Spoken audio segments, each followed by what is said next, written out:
And then as I got older, I realized that despite the fantastic Trinidadian literature out there, there's still so much to explore. There's so many facets of our society that I just felt like, okay, I have to, sink my teeth into this and try to write something about it. Absolutely. I think that that's something that sometimes when you're outside of the Caribbean isn't always so well understood, how different the culture of each island is. And especially when you're comparing sort of like English speaking Caribbean to French speaking Caribbean, Spanish speaking Caribbean, the culture is hugely different. Makeup, it can be so empowering in the way that it helps you to express your identity, in the way that it can allow you to sometimes be the truest version of yourself.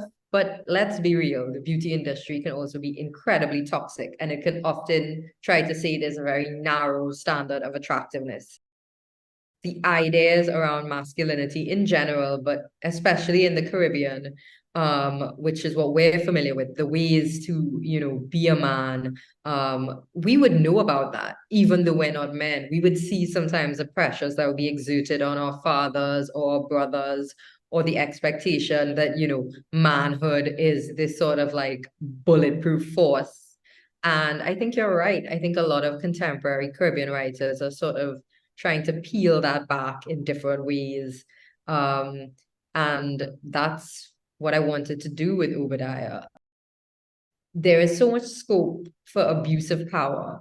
And I think that particularly the political atmosphere that we have, there are some people who will be hardcore of one political party and some people who will be hardcore supporters of the other party because there are two main parties in Trinidad.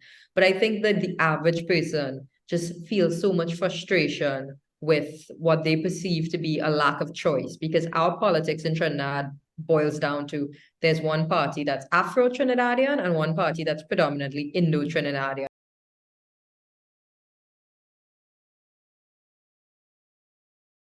So much of society still is about silencing women, controlling women, making sure that women behave in a way that everybody deems to be acceptable.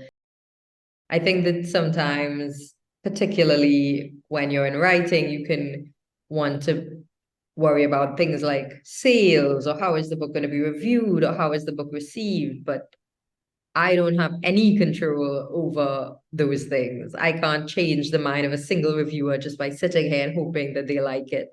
So I would want the future me just to think, I did the best that I could and that I did what I did, like I said, with integrity.